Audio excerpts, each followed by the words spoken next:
Recording.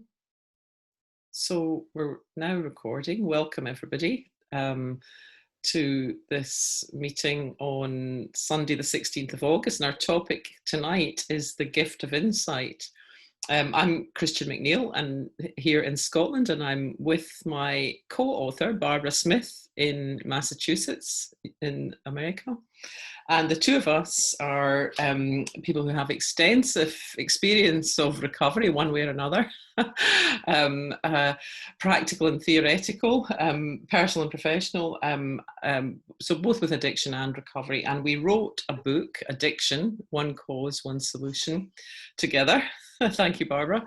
And these, and it's kind of based on something that we discovered. Well, in my case, not particularly in relation to addiction, and we're calling this the inside out understanding. It has a number of names, but that's what we're going with. And but we could certainly see the potential for that to help people who are caught up in addiction or those around them, or even more so, I think, to help ease recovery and make recovery more effortless and enjoyable. And having published our book earlier this year, we decided to do a series of webinars so that people could have the opportunity to have a kind of live experience, join us in person, and it gives us an opportunity to expand on some of the ideas that we wrote about in the book. And also we're delighted to answer any questions or hear any sharing that you might have. So we start each session with a little bit from each of us, and we've asked everybody to have their cameras off at this point, and that enables us to have a recording that only shows Barbara and I, and then we don't have any issues with confidentiality. And for the second part of the webinar, we are really delighted if you do turn your cameras on. The recording will stop, and then we have an opportunity for a live confidential discussion. So that's enough from me, Barbara. I'm going to hand it over to you for tonight's topic, the gift of insight. Very good. Well, thank you. And this happens to be one of my favorite topics. She liked it so much, she called her practice after. That's right. My business is called The Gifts of Insight. Yeah, I actually came up with the name, so that was good. Anyway, I just have seen something so much deeper about the capacity that our minds have for insight. As a psychotherapist, I always considered myself an insight-oriented psychotherapist. And, insight orientation was a big part of what psychotherapists have done for many, many years. They, Freud used to put people on a couch for up to years, waiting for them to have one transformational insight. And I used to think that I was really good at giving insights because I was such a great psychotherapist. But what we're now seeing is that we're having a different view of insight, and again, a deeper dimension of what insight is and where it comes from, and the profound and lasting transformational effects that insight has when we begin to have insights on a more regular basis. So I just found a quote as I was sort of going through some of my paperwork today that says, it's from a Zen master, I don't know which one, but it says, opening one's eyes may take a lifetime, but seeing is done in a flash. And I really, I thought, well, there it is. We have said at the beginning of the chapter entitled The Gifts of Insight that the only thing that has ever gotten anyone sober is an insight. And that's a pretty big statement. But if you really think about it, how would someone possibly be able to get sober? They have to be able to see something that they don't see at their current level of understanding. And that is brought to you, or brought to all of us, by insight, which is this remarkable,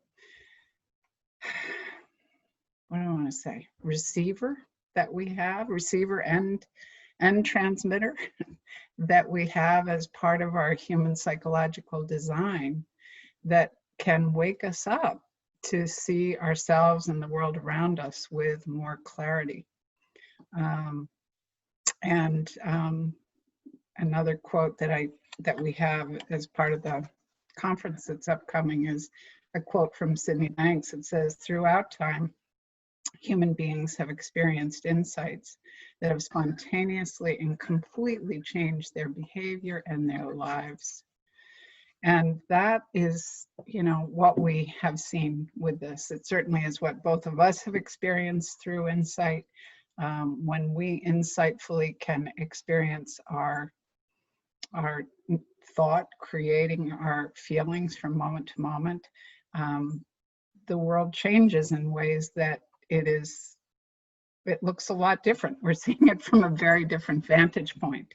And that's amazing when we really think about that. And it really, again, is something, and I know Christian wants to talk more about this, something that really is coming from a source that is so, well, I'll let you jump in here and talk about that. Oh, sure. Thank you, Barbara. Thank you. Yeah,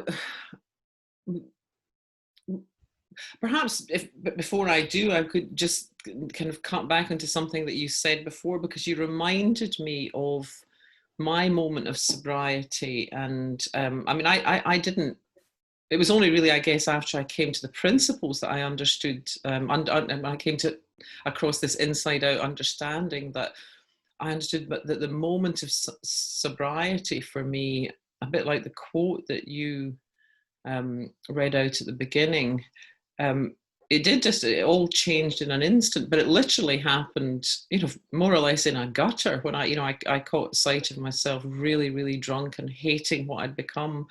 And somehow in that moment, I caught sight of myself in a shop window, and somehow in that moment, it was as though everything shifted.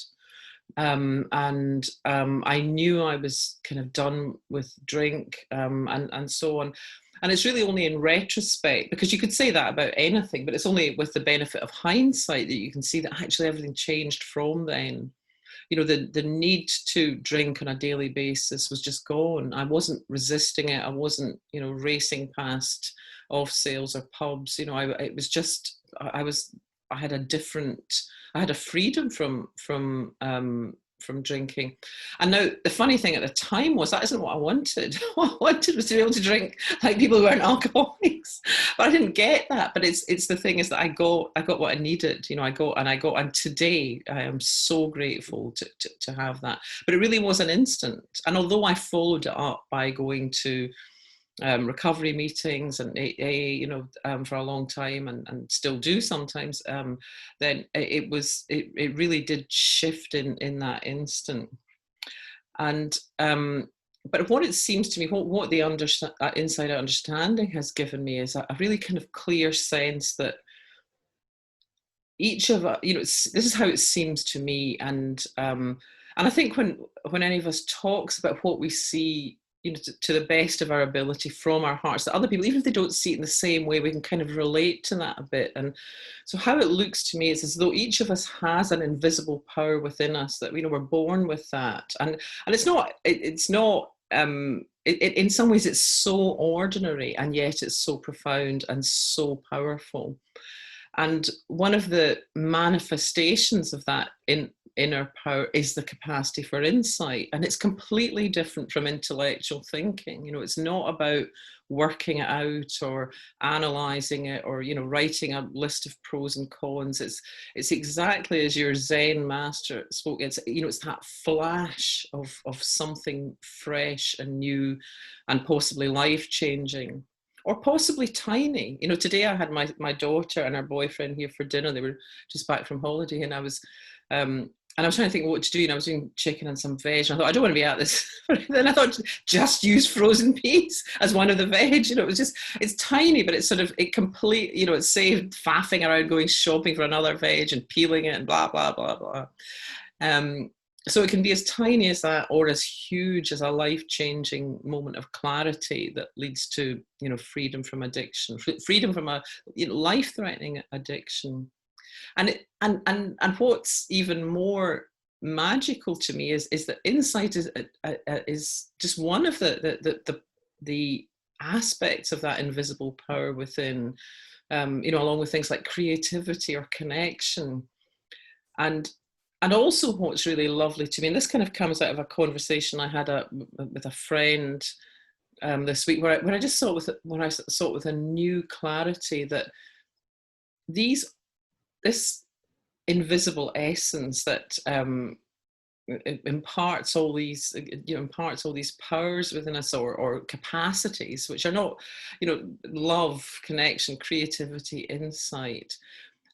It's been showing up all our lives. It's always been there. It's present in young children and people of all ages, but it wasn't until I stumbled across this work that kind of brought it together in a meaningful way. It wasn't until then that I had a kind of a more cohesive and coherent awareness of what's available to us. But the extraordinary thing for me was that as I became more familiar with this capacity for insight, I'd heard of it, I'd heard of this before, but it was associated in my mind with things that happened to, sort of famous inventors, or, Einstein, or the guy with the bath, the Eureka guy. I was getting mixed up with his name, who discovered something about the displacement of water, or Newton, who had the apple drop in his head and was able to develop the theory of gravity, and so on. It was associated with, these huge sort of characters and, people like that. Or I could remember one or two significant insights in my own life when I was younger. But once I started to get eyes for this, I remembered more and more and more that had occurred throughout my life and helped me, and sometimes changed directions, sometimes in small ways, sometimes in big. But it was like as I focused on this capacity that we all have, the more I focused on it, the more that I saw this experience had been showing up everywhere throughout my life. And then even more than that, it became something I could absolutely rely on. So that today, I find if I have a problem that I don't have an immediate solution to, I genuinely almost never sort of sit and kind of grind away at it, trying to work it out. I really am very comfortable saying, well, put it in the back burner. Acknowledging I don't know now, but the answer will become clear. And it's such a lovely way of being, and it does. It always does.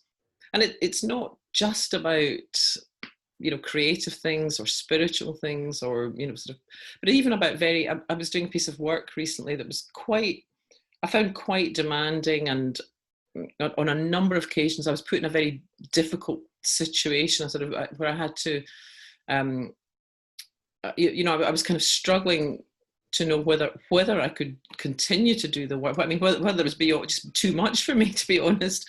And there were also kind of ethical considerations, if you like. And each time that happened, it was almost the moment I did that, kind of internal put it on the back boiler thing. I thought, oh yes, here's how to deal with it. Here's how to deal with it. And it's almost like a snowball gathering, more and more snow and becoming bigger and more powerful. And that's kind of how I experience insight in my life. The more I look to it, the more reliable it is, the more helpful it is. And it's something that, that's just, it's one of the aspects that makes this work so comforting and magical to me.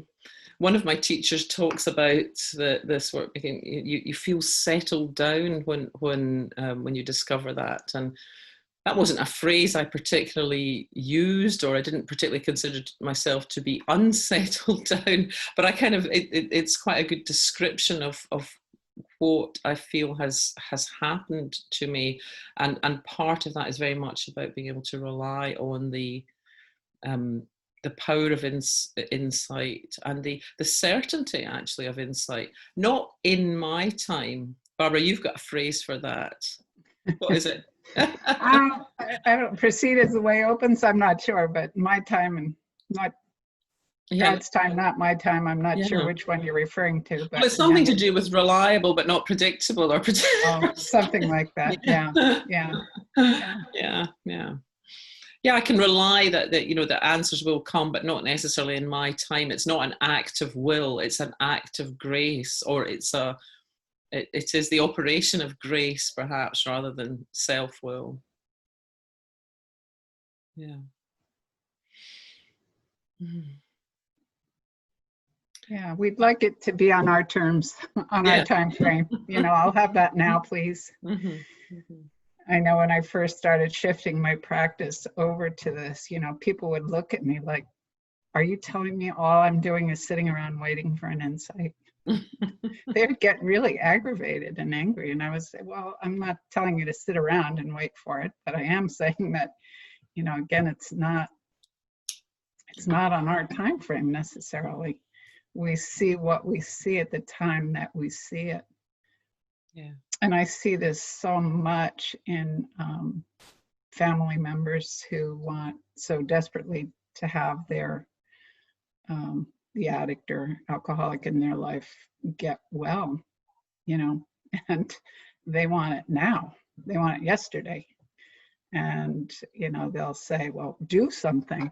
Do something. I've got a client now. Just do something.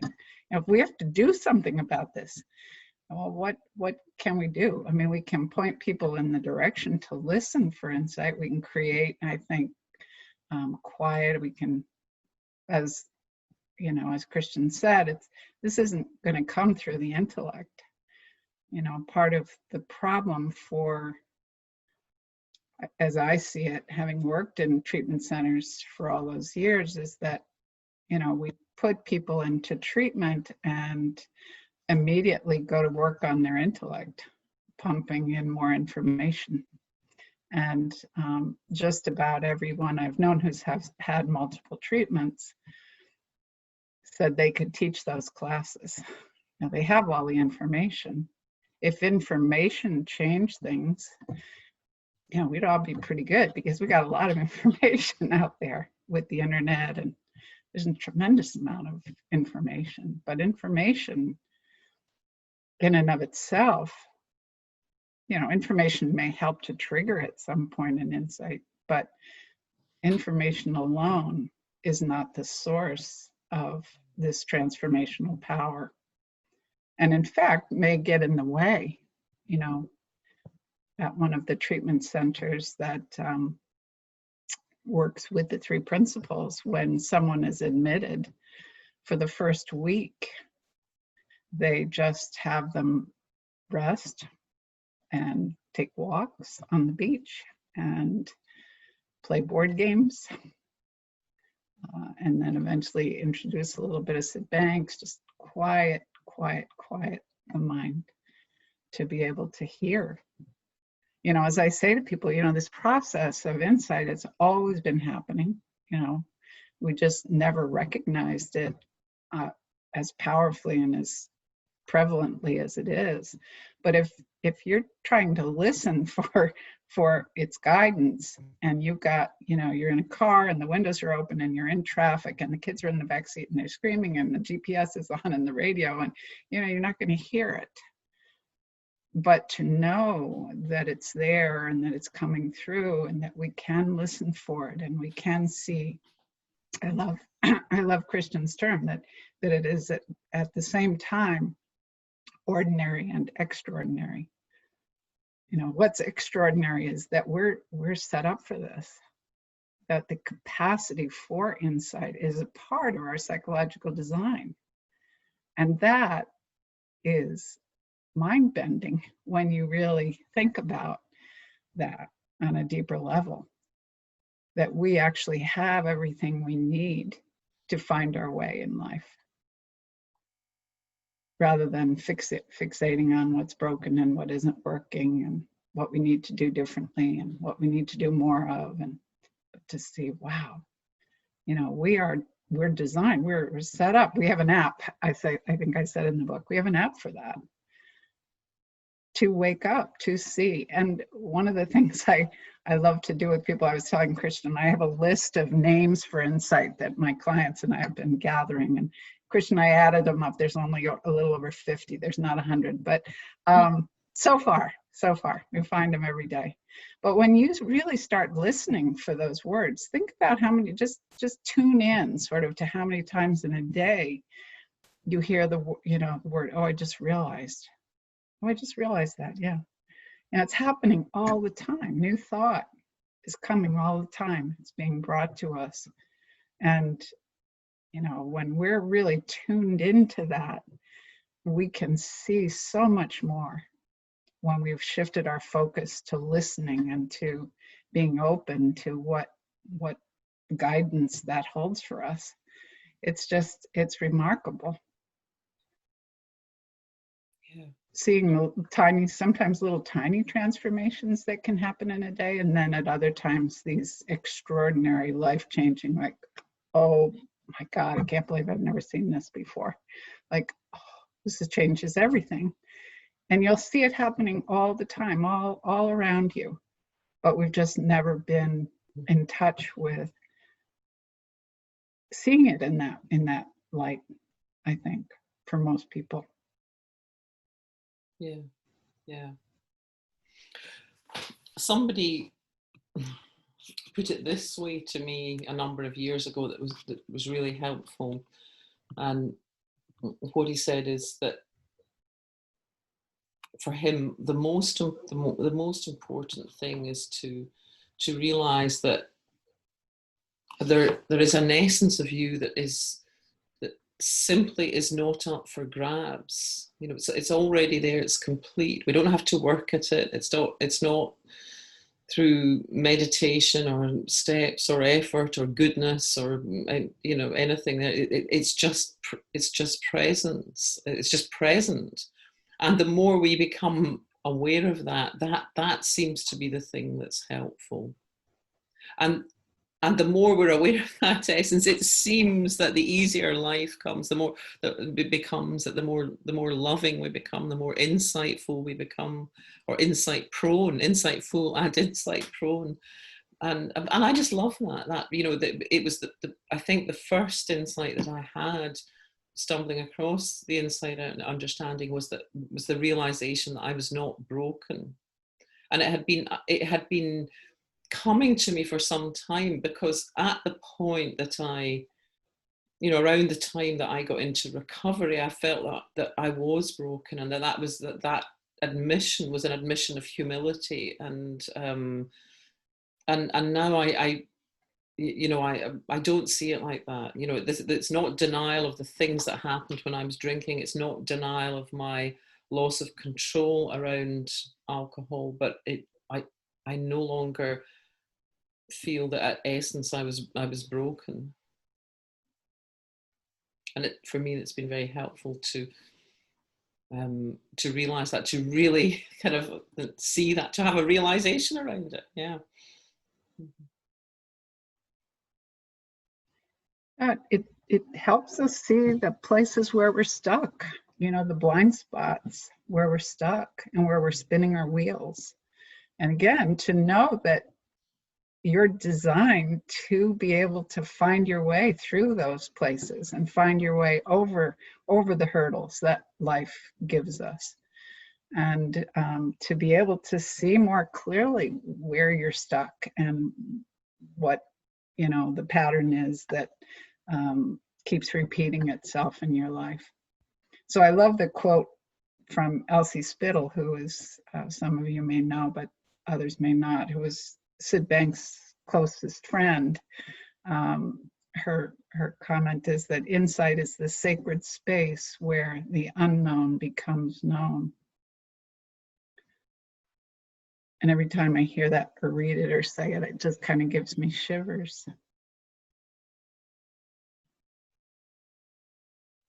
Because isn't that what we want for people who are struggling with an addiction or anything else? I mean, this is certainly not limited to addiction. by any stretch of the imagination. This is about the human condition. But if we can wake up to see ourselves in the world around us, in the places where we are stuck, and the problems that we have, with more clarity and more perspective, from a broader perspective, from a deeper perspective, that's what sets us free. And that freedom is what is transformational in the life of an addict. To not have to keep repeating the same thing over and over again and expecting different results. We just never knew how to give them that before. And now we know what they can listen for, rather than, again, a laundry list of things that they have to do in order to get there. Hmm.